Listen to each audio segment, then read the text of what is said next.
gastronomie est l'art d'utiliser la nourriture pour créer le bonheur. Theodore Zeldin l'a si bien dit. Mesdames, messieurs, bienvenue sur le plateau de MK Media dans le cadre de votre émission Dis-moi ce que tu fais. Cette émission-là qui met en avant les entrepreneurs et surtout leur activité et parcours. Comme d'habitude, nous recevons un entrepreneur. Non, j'aimerais bien dire une entrepreneuse parce que c'est une dame. C'est une dame mariée. C'est important, hein? Les hommes qui regardent là, c'est important de le savoir. Nous recevons un chef sur le plateau. Chaque fois que je parle de chef, je sais pas, chaque fois que je parle de nourriture, ça me donne. Je vais dire la famille. Je sais pas trop pourquoi. Alors, nous recevons un grand chef au Cameroun. Il s'agit de Sandrine Ebogo. Chef Sandrine Ebogo, plus précisément. Bonjour, chef. Bonjour. Comment ça va? Ça va. Tout doucement, ça va. D'accord. J'aimerais demander comment vont également les marmites. C'est important de le savoir. Ah, les mamies vont toujours bien parce qu'elles ne sont jamais vides. D'accord. Donc, du coup, même si nos poules sont vides, les marmites, elles sont toujours pleines. Génial. Très bien pour un chef en tout cas. Déjà, j'aimerais savoir, c'est important de préciser, vous êtes chef. Présentez-vous donc à nos téléspectateurs. Qui est chef Sandrine Ebogo? Chef Sandrine Ebogo, épouse Oyono, est une dame camerounaise, originaire de la Haute-Sanaga, qui est spécialisée dans les mets traditionnels. Parce que c'est ce que je fais beaucoup plus. C'est vrai que d'autres demandent, quand vous faites des mets traditionnels, est-ce que vous ne faites pas autre chose? D'abord, je vais d'abord préciser qu'à l'école, j'ai appris la cuisine européenne. Et puis, je me suis dit, gros de chef apprennent la cuisine européenne, et alors notre cuisine, qu'est-ce que nous faisons? Et puis, je me suis dit, je vais essayer de me spécialiser dans les mets traditionnels de tout le Cameroun. Parce qu'il ne faut pas seulement apprendre les mets de chez nous, quoi. Voilà. Donc, c'est comme ça que je me suis lancée. Aller dans les villages. Enfin, j'ai des amis qui sont de différentes régions. Et puis, je dis, est-ce que vous avez une maman? Il me dit, oui, ma mère, ma grand-mère. Et puis, on va la voir. J'essaie de voir les mets qu'elle sait faire. Et puis, c'est comme ça que j'ai appris. J'ai appris dans le tas à faire les mets traditionnels. C'est comme ça que je me suis spécialisée là-dessus. Alors là, vous nous apprenez quelque chose de très important par rapport à beaucoup d'autres personnes qui vont à l'école et apprennent, parce qu'on dit toujours, certes, c'est la formation en art culinaire, mais néanmoins, il y a toujours plus de théorie que de pratique. Oui. Mais là, vous êtes allé à la source, vers les personnes clés, et ils vous ont appris à le faire. Moi, je peux dire que vous le faites si bien. Merci. Voilà. Et si on doit parler de chef Sandrine Ebogo, épouse Oyono en tant qu'entrepreneur, avec eux bien sûr, qu'est-ce qu'on va dire? C'est vrai que c'est pas évident. Être la femme de Patrick Oyono et allier ça à l'entrepreneuriat. C'est vrai que Patrick m'aide beaucoup. Ça, il faut que je le dise. Quand il n'est pas en tournage, c'est lui qui gère un de nos restaurants actuellement. C'est vrai qu'il est à Douala pour 3 semaines de tournage avec Monsieur Blaise Options, que je fais un petit coucou.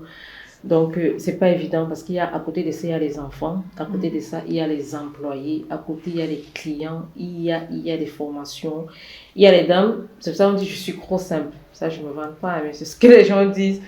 Il y a les gens que je forme en ligne. Peut-être une dame écrit sur Facebook, chef, est-ce que vous pouvez m'en commenter ici? Oui, je donne ça sert à quoi? On a reçu, on dit donner gratuitement ce que vous avez reçu gratuitement. Donc pour moi, ça ne me gêne pas. Même les formations que je fais au restaurant du Musée national, ça je le fais gratuitement. Donc du coup, le matin, comme c'est le week-end est passé, il faut apprêter le programme de la semaine des 2 restaurants. Il faut voir quel employé ne sera pas là, qui sera là, il faut jongler, est-ce que l'autre sera bon. Il faut tout organiser. Et puis, il y a le petit garçon qui va à l'école, il a 4 ans, Joseph. Il faut l'apprêter, il faut que tout soit prêt pour la semaine. Et puis, il faut sortir, il faut se battre, il y a les marchés, il y a les clients qui ont les rendez-vous, il y a. Donc, c'est pas du tout évident, mais malheureusement, dans notre cher et beau pays, on n'accompagne pas beaucoup les entrepreneurs. Donc, on essaie de se battre comme on peut. Pas toujours pour gagner de l'argent, parce que pour moi, je ne mets pas toujours l'argent en avant, c'est ce qu'on apporte, c'est ce qu'on donne aux autres, ou à la société, ou alors aux Camerounais, parce que quand tu vas ailleurs, tu vas pas avec ton nom, tu vas avec le nom du Cameroun, on dit voilà, chef Sandrine du Cameroun est arrivé, elle va nous présenter, ça fait pas ta fierté, toi d'abord, ça fait la fierté de ton pays. Mais maintenant, nous les entrepreneurs camerounais, nous ne sommes pas, je vais dire pas protégés, ou alors pas peut-être compris en considération, parce que on se dit, ils ont l'argent, l'argent ça se crée, et puis il y a les impôts qu'il faut payer, donc c'est pas évident, mais on fait comme on peut pour joindre les deux. Voilà. Débutons donc avec votre titre, pas de chef, ni de entrepreneur, mais de madame. Madame Sandrine Ebogo Oyono précisément. Comment est-ce que ça se passe à la maison? Vous êtes un chef. En Afrique, on a tendance à le dire, l'homme c'est le ventre et le bas-ventre. Alors lorsqu'il s'agit d'assurer le ventre, vous le faites vous-même ou vous le faites en couple? Je suis quelqu'un de crève, donc pas cric. Bébé, excuse-moi, je vais un peu... Côté cuisine, c'est moi qui fais toujours à manger. Oh là là. Non, je fais toujours parce que Patrick ne sait rien faire côté cuisine. Une fois, je n'étais pas là, je lui ai demandé de sortir à manger dans le congélateur qui chauffe assez pour lui. Ça a disparu dans la marmite et tout.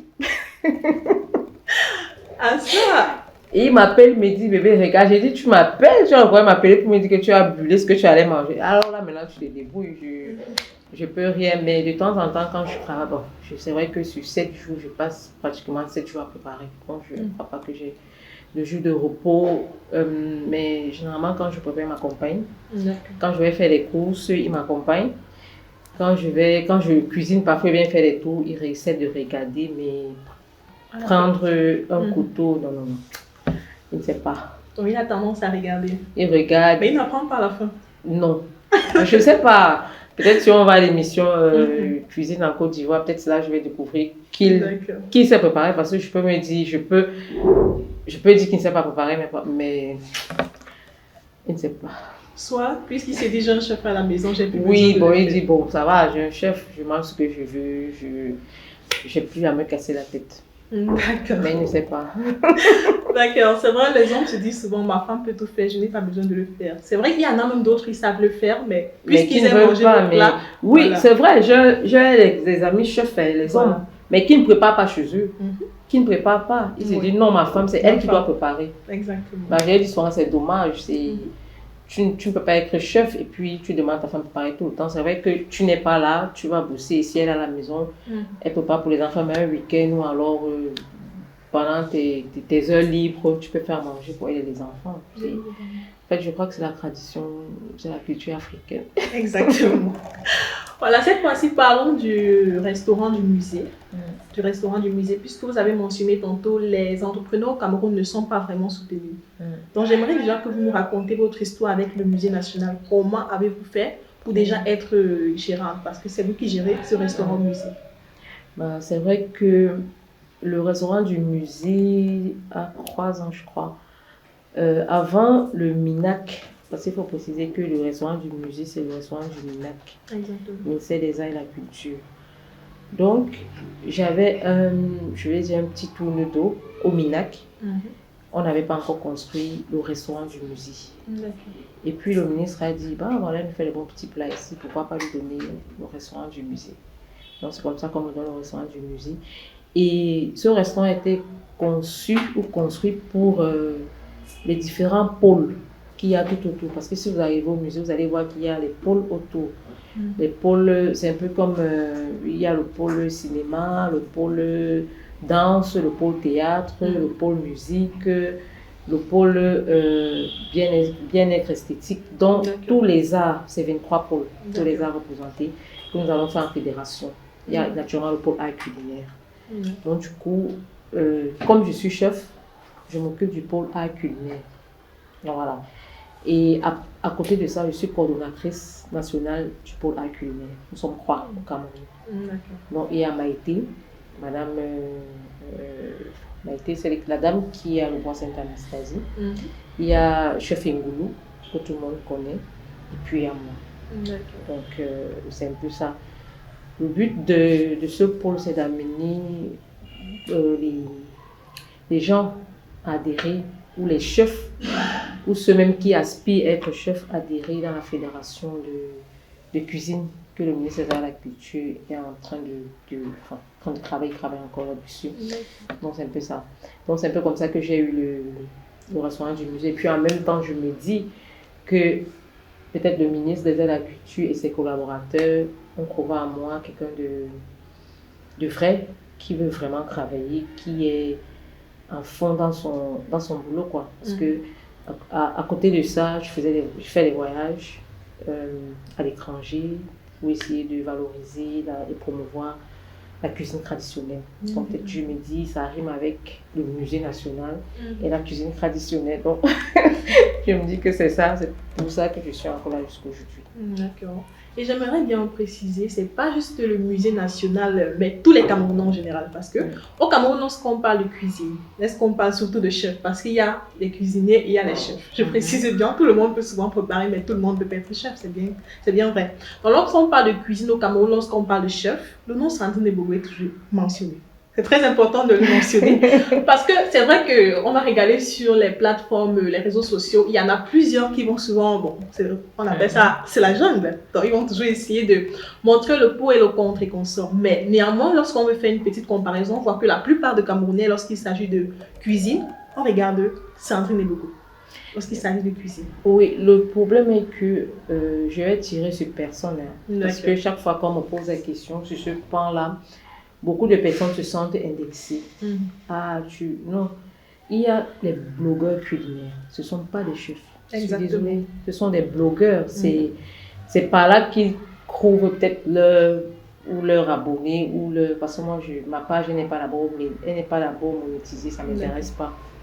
Donc, les blogueurs culinaires, ils prennent une assiette, ils mélangent que ce soit bon ou pas, c'est joli, c'est pas, on poste et puis les gens aiment. Il y a des restaurateurs, ceux qui ont de l'argent et qui ouvrent des restaurants pour que les chefs travaillent. Exactement. Il y a encore cette différence-là. Je leur dis souvent, je vous donne 5 ans. Pas pour maudire votre business, mais pour vous dire que le métier de quelqu'un reste le métier de quelqu'un. Quand tu as un restaurant, tu as de l'argent, tu ouvres un restaurant, tu prends des chefs. Dès que tu as un souci avec ce chef-là, il va partir. Il part avec sa main de cuisine, tu ramènes un autre qui ne fait pas pareil que lui. Et puis le client va dire, ah mais celui qui a fait l'ondolé hier, c'est différent aujourd'hui. Il va partir chercher où celui qui a fait l'ondolé hier était. Ou alors, tu prends un chef, dès qu'il a déjà son argent, il va se dire, il va ouvrir son propre restaurant. Et puis il part, il te laisse. Par contre, quand tu es chef de cuisine, c'est ta main. Exactement. C'est là. C'est pour ça qu'en Europe, tu vois, vous allez voir un restaurant qui a 100 ans, 200 ans. Pourquoi? Parce que c'est une continuité. Donc, le père qui apprend son fils qui apprend son père. Et c'est comme ça que la main reste. Peut-être, je vais dire un truc bête, peut-être une meunière que tu as mangée il y a peut-être 50 ans, c'est la même chose. Parce que c'est un grand-père qui a appris à son fils, qui a appris à son petit-fils, ainsi de suite. Par contre, au Cameroun, il n'y a pas ça. Exactement. On peut se retrouver dans la cuisine par, je veux dire, par manque de quoi faire. On se dit, bon, j'ai à fouiller partout là, bon, c'est la cuisine qui passe maintenant, on va faire la cuisine. Après, on ne met pas l'eau. Ça s'éteint. Toi, tu ne fais rien, tu es à la maison, tu ne veux pas faire l'école, pas faire la cuisine. Il arrive là-bas, 2 ans, 3 ans, et se dit, c'est pas ma voie, on abandonne. Donc, du coup, il faut d'abord les passionnés. Exactement. Il faut des personnes passionnées dans la cuisine actuellement au Cameroun, parce que là, nous ne sommes plus nombreux. C'est en train de disparaître. Et maintenant, nous, ce qu'on essaie de faire, moi, j'ai une association de femmes chefs de cuisine. J'essaie de ramener au maximum de femmes. Parce que les hommes, à la base, la cuisine n'appartient pas aux hommes. La cuisine, c'est pour les femmes. Même les grands chefs français. Parce que pour moi, je me refais toujours à la France. Pourquoi? Parce que actuellement, dans le monde entier, c'est la cuisine française qui est vraiment une bonne cuisine, selon nous tous, quoi. Mais on sait bien que le Cameroun, si on essaie de travailler nous, mais tout, on va exploser. Donc du coup, même les grands chefs ont été formés par des femmes. À la base, la cuisine, c'est d'abord pour la femme. Donc ici au Cameroun, je compte peut-être 5 chefs femmes. Quelque chose qui n'est pas normal. Et puis je vais pas peut-être dire que je suis la meilleure, mais je suis parmi celles qui essayent de sortir du lot. Exactement.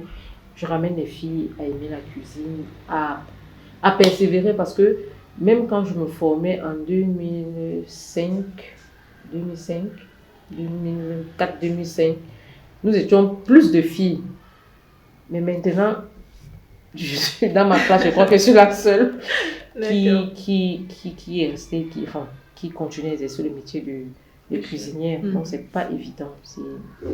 C'est un réel problème qu'on a au Cameroun. C'est-à-dire que chacun prenne sa place, que chacun reste dans son domaine de prédilection, alors dans sa passion, parce que la cuisine, c'est une passion.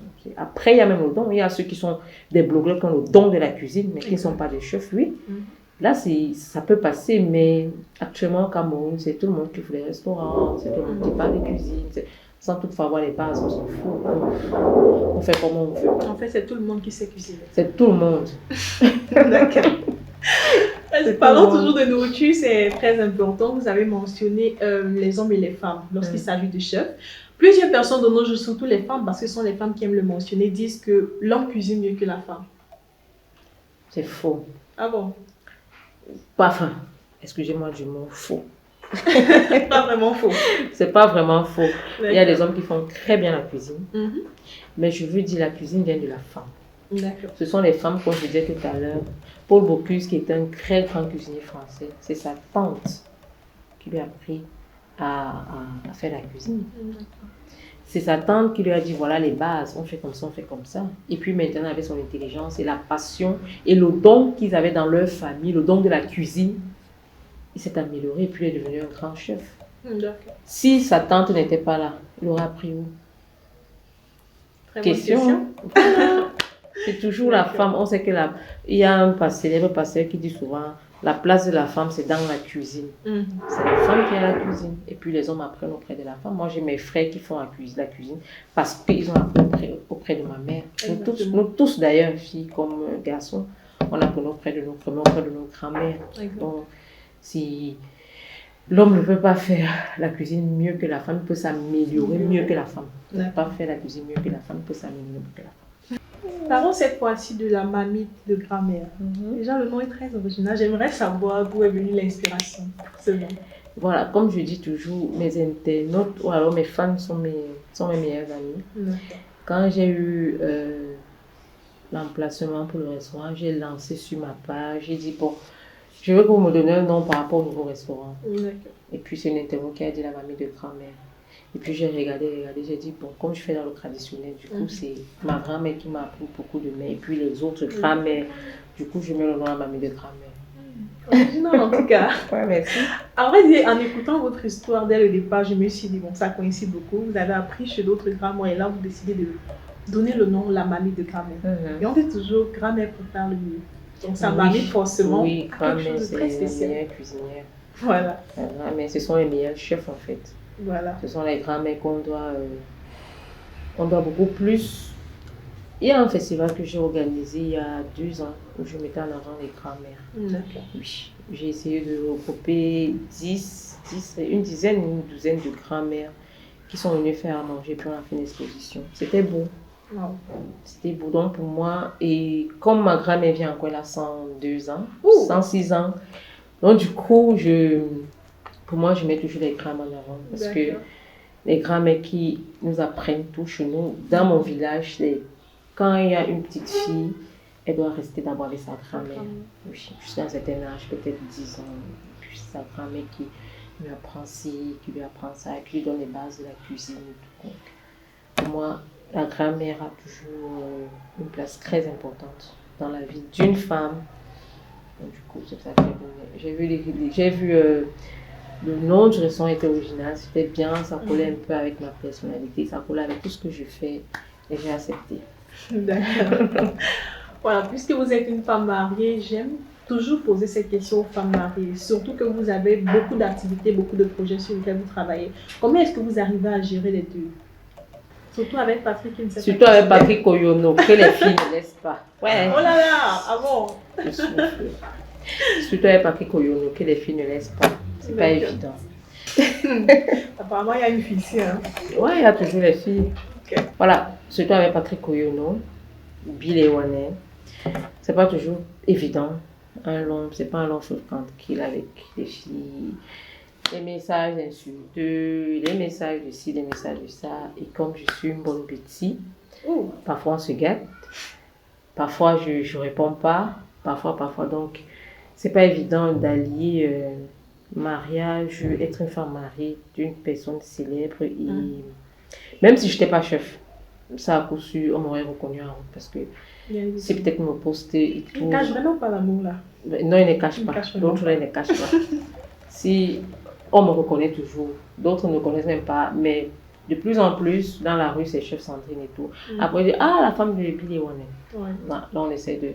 C'est pas évident, c'est pas... Même avec ses amis, c'est plus gros ça, parce que, disent-ils, je suis venue enlever leur ami, il ne sort plus gros, il ne fait plus ça. Bah, c'est normal, c'est mon mari en même temps, donc il faut qu'il reste à la maison, qu'on s'occupe des enfants. Voilà. C'est vrai que c'est pas évident, mais on essaie d'allier tout ça. Des sorties entre amis, des sorties pour nous deux, parce qu'on n'a pas déjà assez de temps. Donc, le petit temps qu'on a encore, il faut qu'il sorte encore tout le temps avec ses amis. Et puis, moi, je fais comment? Donc, c'est pas évident, mais on bagarre. C'est important.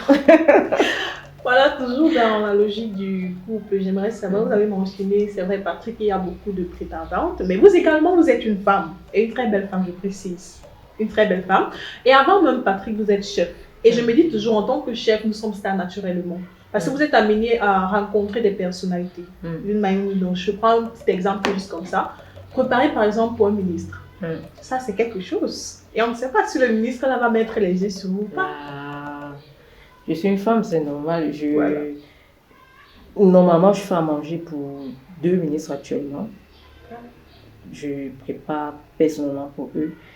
Mais pour moi, je me dis, la femme, c'est elle qui laisse le flanc, c'est elle qui laisse une faille. Et puis l'homme celui-là. Moi, je ne laisse pas, je suis professionnelle. Oui. Excellence, vous mangez quoi aujourd'hui? Oui, le repas pas à telle heure, je viens, je sais, je donne mon dos. Terminé. Et c'est pareil pour tout le monde avec qui je travaille. Quand je vais en France, généralement, je fais 1 mois. Et puis pendant les 1 mois, vous bossez et puis vous sortez. Et puis il y a toujours les hommes qui tournent. J'ai mes principes et mes valeurs. J'ai grandi chez les étoiles, donc parfois j'ai un peu ce sang-là qui est un peu chaud. Donc, du coup, je ne laisse pas le flanc aux hommes de... Je ne vais pas interdire un homme de me draguer, mais du coup, c'est la femme qui laisse toujours une petite porte. Si tu commences, ah, comment tu vas, ça va. Tu as fait quoi aujourd'hui? Ah, j'ai préparé, c'est préparé. Et toi? C'est parti. Ça va, bonjour, qu'est-ce que je peux faire pour vous, monsieur? C'est un très grand conseil. Ouais, ça va, bonjour, qu'est-ce que je peux faire pour vous? Si on ne parle pas cuisine, excusez-moi, terminé, ou conseil ou cuisine, c'est tout. Il y a beaucoup d'hommes qui m'écrivent. Chef, j'ai vu que vous avez fait telle chose aujourd'hui, comment ça se passe, on fait comment? Moi, je suis célibataire, j'aimerais. D'accord, faites comme ça, faites comme ça. Ou alors, venez au restaurant, vous venez prendre un coup, il vient, il prend ses coups et puis s'en va. Et puis, on reste amis, on peut s'écrire sur WhatsApp, comment tu as passé ta journée, tout, mais dans un cadre, comment on dit ça? Voilà, professionnel. On peut même être amis, mais il y a des distances. C'est clair entre nous qu'il n'y a pas de craque, il n'y a rien et tout. C'est vrai que c'est pas évident. Les hommes, ça ne manque pas. Oui. Ça ne manque pas. Même si c'est une aveugle, on va toujours la draguer. Donc, évidemment. Voilà. Voilà, entrons un petit peu, mettons en fait cette casquette de chef. Lorsque vous entrez en cuisine, lorsque vous désiriez mettre du sourire aux lèvres sur des personnes comme moi, c'est bon la nourriture, quelle est votre devise en fait? Le client doit toujours être satisfait. Le client doit toujours être satisfait. Parce que, généralement, quand je fais même les critères, ou alors les gens qui me connaissent, quand ils appellent, tu es au restaurant, oui. Si je ne suis pas, ils ne mangent pas. Si j'ai menti, je dois vite courir pour le restaurant. Ah, ça? Parce qu'ils doivent me voir. C'est toi qui as préparé, oui. Et d'autres, si j'essaie de mentir, dès qu'ils disent que ce n'est pas toi, tu mens. Donc, du coup, il faut toujours, quand on met sa blouse, qu'on met ses crosses, qu'on met son tablier, c'est pour satisfaire le client. Tout petit qu'il soit. D'accord. Ah, tout petit. Parce que même quand je ne peux pas à la maison, je m'applique. Mon petit garçon de 4 ans, quand c'est pas bon, il me dit, maman, j'ai mangé quelque part, ce n'était pas bon. Mais je lui dis, on ne dit pas ça. On mange tout ce qu'on te donne. Il dit, il a compris, mais je sais qu'il n'a pas ressenti le même goût que sa mère fait. Donc, du coup, c'est un peu ça. Il faut toujours faire, bien faire ce qu'on sait faire. Et toujours donner le sourire à ceux qui sont en face de nous. Voilà. Avez-vous déjà eu des incidents négatifs avec vos clients, par exemple, pour préparer ce jour? Et l'un des clients se plaint, par exemple, du coût, de la quantité et autres. Honnêtement, si je suis à mon, je crois, 1200, peut-être 175 traiteurs. Oui. Jusqu'ici, honnêtement, ça c'est sur la tête de ma mère que je le dis. D'accord. Parce que ma mère est décédée et puis c'est une personne que je continue à aimer. Et puis quand je juge sa tête, je raconte pas des histoires. J'ai jamais eu un client qui, après la prestation, m'a dit chef, c'était pas bon, c'était pas bien fait. Ça, jamais. Wow. Mais par contre, il y a toujours des gens qui trouvent que, enfin, on ne peut pas être aimé par tous. C'est clair. Il y a toujours ceux qui trouvent, ah, c'est pas bien fait, ah, c'était pas ceci, mais ceux qui me donnent leur argent, et puis je reviens et puis me disent que chef, voilà, non, c'était bon. C'est eux que je considère. Mais maintenant, les gens qui sont, comme on appelle les TIDA là, leur avis ne compte pas pour moi. Évidemment. Donc voilà un peu. Il y a dernièrement, on a, avec le coût qui est monté au marché, le kilo de viande à 4500, c'était, nous les restaurateurs, on s'en sortait pas. Parce que du coup, tu ne peux pas changer le prix. Bien évidemment. Sur ton assiette, si tu as dit le plat c'est 2000, tu vas pas dire 2500 aujourd'hui parce que le kilo de viande a augmenté, c'est devenu à 4000 ou 5000. Tu vas juste, si tu mettais 2 viandes, tu mets une viande. Et puis le client se plaint, mais comment tu lui dis non, mon frère. J'en fais partie en tout cas. Tu vois le marché, comment ça se passe et tout. Bon, c'est vrai que cette période ici était un peu difficile pour nous parce qu'on ne retrouvait plus la quantité dans nos assiettes. Mais par la grâce de Dieu, c'est déjà en train de revenir petit à petit. Donc, revenez, la nourriture revient. Déjà, la quantité, bah, la qualité, on ne discute pas, mais maintenant, la quantité est en train de revenir. Donc, parce qu'on a passé 3 semaines vraiment dures. Il y avait des semaines où on n'avait pas 10 clients. Oui, pourquoi? Parce que c'était fermé, ceux qui ne sortaient pas, il n'y avait pas l'argent lié et tout. Donc, c'était pas du tout évident. Donc, là maintenant, petit à petit, ça revient. D'accord. Voilà. Restons toujours en cuisine. Certaines femmes ont tendance à dire il y a des mauvais jours en cuisine. Tu te lèves le matin, tu décides de préparer pour ton mari, c'est pas peut-être pour un restaurant, et le résultat n'est pas vraiment comme tu espérais. Concernant le goût. Tu te lèves un bon matin, tu décides de préparer, et le résultat à la fin n'est pas vraiment comme tu espérais. Le goût. Ça. Parce qu'il y a plusieurs personnes qui gèrent des restaurants, ils vont dire, bon, parce que c'est l'argent que tu as investi en fait. Annuler tout un menu, parce que par exemple, ce jour-là, le goût n'est pas comme tous les autres jours. C'est difficile. Parce qu'il y a certaines femmes, je prends dans nos ménages différents, il y a certaines femmes qui disent, bon, il y a des bons et mauvais jours lorsqu'on cuisine. Oui, toujours. D'accord. Toujours, là, on ne prépare pas bien tous les jours, comme on dit. Toujours. Et un jour, tu peux être énervé, un jour, tu n'as pas vraiment passé la journée, je n'ai même pas envie de passer à côté du mamie. Je ne veux même pas, j'ai fini de faire mon yanga, elle n'arrive même pas en cuisine. Mais tu vas avoir quelqu'un qui débarque et te dit que je veux que tu prépares. Et du coup, tu n'as pas le moral, enfin, tu fais un truc comme ça, puis quand tu sens que tu sens que c'est pas bon. Exactement. Mais parfois, toi, tu trouves que c'est pas bon. Mais quand tu vas donner aux clients, ils trouvent que c'est super bon. Mais il y a les repas où peut-être tu as rajouté un peu trop de sel, peut-être telle épice n'allait pas avec telle épice, et puis tu goûtes, moi j'annule. D'accord. Je préfère peut-être dire aux clients, on a eu un problème avec ci, on a eu un problème avec ça, et puis le repas que vous avez demandé ou bien que vous avez commandé n'est pas disponible. À la place, on peut vous proposer ci, ça. Et puis on essaie de le convaincre à ce qu'ils prennent ce qui est bon. Ouais. D'accord. Et puis on ne gagne pas tous les jours, il faut qu'il y ait des choses qu'on fait. D'accord. Cette fois-ci, je vais parler pour les femmes parce qu'il y a plusieurs femmes qui l'ont mentionné. J'aimerais bien savoir, puisque je suis devant le chef aujourd'hui, le riz sauté. Parlons du riz sauté. La majorité des personnes trouvent que le riz sauté est l'un des mets basiques le plus difficile à préparer. C'est vrai? Comment ça? Le riz sauté, c'est plusieurs personnes le disent. En fait, quand je prépare le riz sauté, la quantité d'eau. Parce que ça tourne toujours autour de l'eau, la quantité d'eau. Certaines personnes disent, il y a les jours où je prépare, la quantité est normale. Il y en a d'autres, je mets un peu trop d'eau. Ça dépend du riz. D'accord. Si on a un sac de riz à la maison, ce que je dis aux gens, un verre de riz une tasse de riz pour 3 tasses d'eau. Tout simplement, c'est ton riz cuit. D'accord. Et maintenant, si tu prends un litre, enfin, je sais pas, c'est la contenance, un verre de riz, tu prends 3 tasses d'eau. Et puis ton riz cuit tranquillement.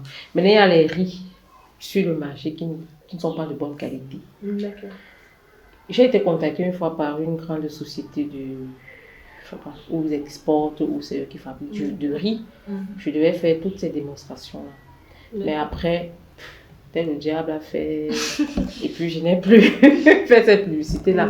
Pour moi, en fait, c'était pas trop l'argent qu'ils allaient me donner. Ou alors, toutes les propositions qu'ils me faisaient, moi, c'était comment présenter aux femmes, comment faire le riz.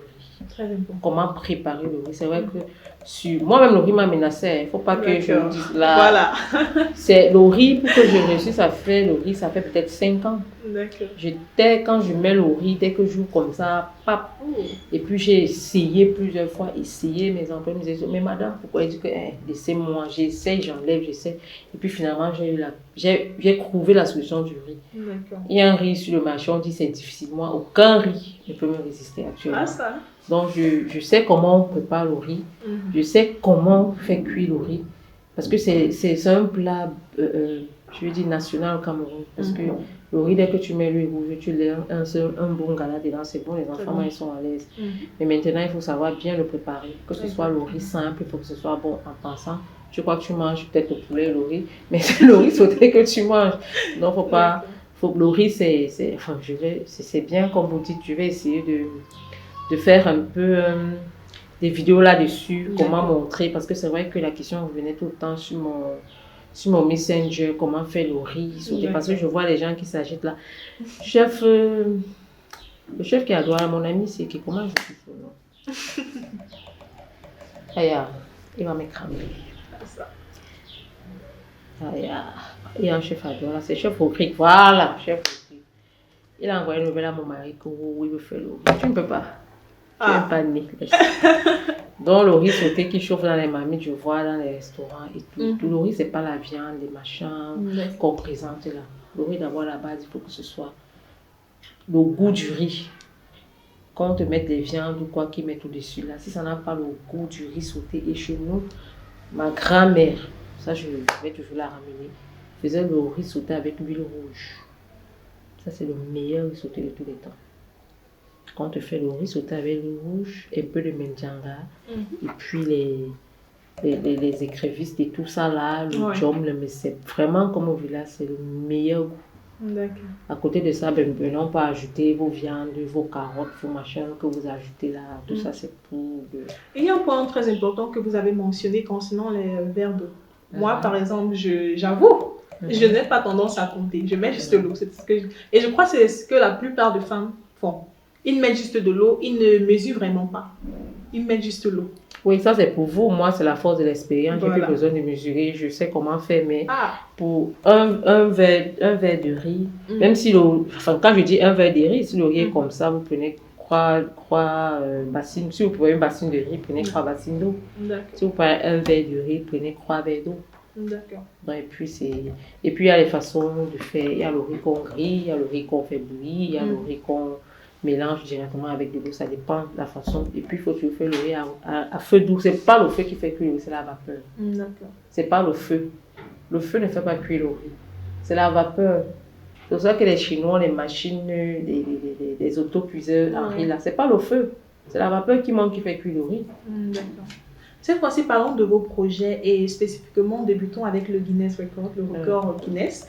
C'est vrai qu'il y a eu tellement de polémiques à un moment donné. Bon, entrons déjà, j'aimerais savoir si vous avez des projets liés au record Guinness. Oui, toujours, je me suis fait inscrire. Donc j'attends.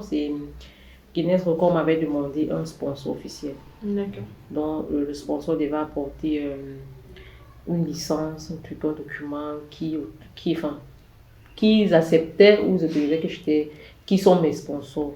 Bon, du coup, c'est vrai qu'il y a une petite négligence de ce côté-là et je crois que l'année prochaine, je vais essayer de me pencher là-dessus. Pour les projets immédiats, je serai au Maroc en janvier pour un sommet qu'une dame congolaise organise parce que l'année passée, c'était au Congo. Cette fois, c'est au Maroc et puis j'irai à Mayotte pour un festival de cuisine. Et puis, peut-être par la grâce de Dieu, si tout se passe bien, on a un duel de cuisine avec les chefs ivoiriens. D'accord. Ouais, c'est encore un projet, mais je crois que ça va éclore. Un duel aller-retour. Donc, on compétit ici au Cameroun et puis on va compétir en Côte d'Ivoire. Donc, voilà. Cette fois-ci, nous allons mentionner le nom, Hilda Bassi. Parce que je me rappelle, il y avait eu tellement de comparaisons à ce moment lorsque le chef Hilda Bassi nigérienne avait battu ce record-là. Plusieurs personnes nous prenaient comme modèle et même exemple, en vous poussant vers l'avant, en disant que non, nous également, nous avons chef Sandrine. Je peux le faire, puisque tout était même déjà, je peux le faire. C'est juste que dans les autres pays de l'Afrique de l'Ouest, au Burkina et en Côte d'Ivoire, ils sont accompagnés par l'État et par beaucoup de sponsors. Même au Nigeria, la dame, elle était accompagnée par Gino, qui est là-bas une grande boîte, une grande entreprise qui prenait tout sur eux. Maintenant, ici au Cameroun, il n'y a pas de sponsor. Mais les Camerounais aiment bavarder. Ils aiment seulement pas qu'il n'y a pas de sponsor. Oui, il n'y a pas de sponsor. Voilà. L'État fait ce qu'il peut. Moi, généralement, au ministère des Arts et de la Culture, quand je voyage, en ce qui concerne la cuisine, le ministre des Arts et de la Culture, soit il m'offre le billet d'avion, soit il m'offre l'hébergement, ce qui est beaucoup, ce qui est pour moi énorme. Mais maintenant, ici, est-ce qu'on va tout demander à l'État? C'est vrai, on va déposer un dossier, ce que l'État va quand même te donner. Mais maintenant, les sponsors, tu vas aller aux brasseries et on fait ce qu'ils font. Mais c'est pas toujours ce que peut-être toi tu attends. Pas peut-être pour ta gloire, mais pour la gloire du pays en fait. C'est là, on n'a pas de vrais sponsors, on n'a pas ceux qui tiennent. Parce que pour eux, quand tu fais un truc comme ça, c'est que tu as trop d'argent. C'est la passion qui nous pousse à faire ça. C'est une histoire de passion, c'est pas une question d'argent. Moi, je le dis toujours, je ne mets pas l'argent en avant. Pour moi, c'est la passion. Et je sais qu'un jour, ça va aller. Et puis, ça va aller. D'accord.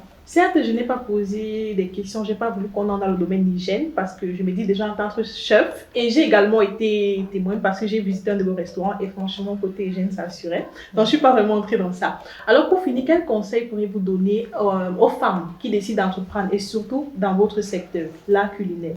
Et encore plus pour ces femmes-là, parce que vous avez mentionné avoir beaucoup de camarades qui ont abandonné, qui ne sont pas arrivés jusqu'au bout. Quel conseil pourriez-vous les donner en ce jour? Parce que je leur dis, c'est la persévérance et aimer ce qu'on fait. C'est vrai que l'entrepreneuriat au Cameroun, c'est pas du tout évident. C'est-à-dire, c'est pas évident. Tu peux avoir des employés qui volent, qui ne te respectent pas, qui racontent ta vie. Parce que quand tu as des employés, ils connaissent tout ce qui se passe, que ce soit dans ta vie privée. Parce qu'en même temps, j'ai mon mari qui est là, on peut ne pas être d'accord sur un point, nous sommes au restaurant et puis on se dit, laisse-moi machin un peu sur.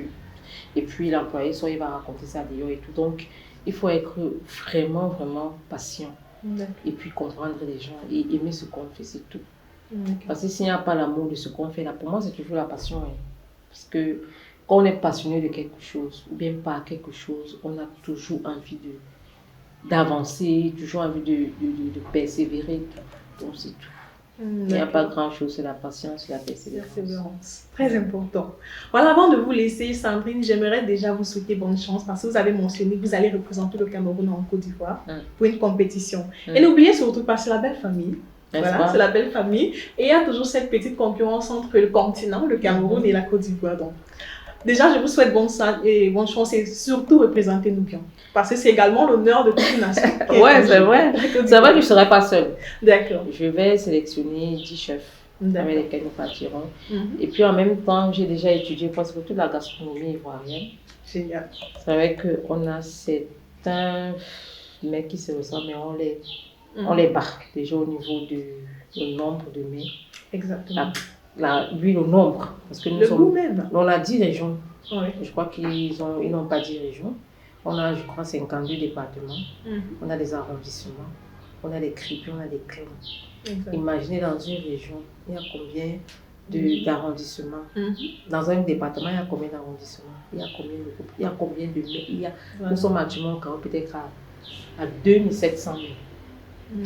On continue à travailler là-dessus. Donc pour nous, c'est pas un duel de qui va gagner, qui va faire quoi. C'est un duel. Ils vont comprendre seuls. On n'aura pas besoin de gagner. Ils vont comprendre seuls que bon, là où ils partent avec nous, là, c'est qu'on ne peut pas. C'est important qu'ils sachent, c'est important, c'est très important. Merci beaucoup à vous, Sandrine, Merci. chef Sandrine, j'aime bien le mentionner, d'être déjà passée à MK Media et d'avoir accepté de répondre à nos questions. Je vous en prie. D'accord. Et voilà, chers téléspectateurs, dis-moi ce que tu fais, c'est tout pour aujourd'hui. Mais on garde une chose en tête, peu importe ce qui arrive, comme on dit si bien au Cameroun, mangez d'abord. La nourriture est très importante, chef Sandrine nous l'a si bien dit. Allez les amis, comme je disais tantôt, dis-moi ce que tu fais, c'est tout pour aujourd'hui. N'oubliez pas de visiter nos différentes plateformes en ligne, nos pages Facebook, YouTube et pourquoi pas Instagram. Visitez également notre site web media-mk.com. À la présentation, je suis Tatiana Yanda, cadrage Fabrice Ondoa, également Clara Nyangono. Toujours à la réalisation, nous avons également Clara Nyangono, supervision générale Simplice Foguet. Dis-moi ce que tu fais, c'est tout. Mais n'oubliez pas, sur MK Media, nous parlons de vous pour que le monde vous découvre.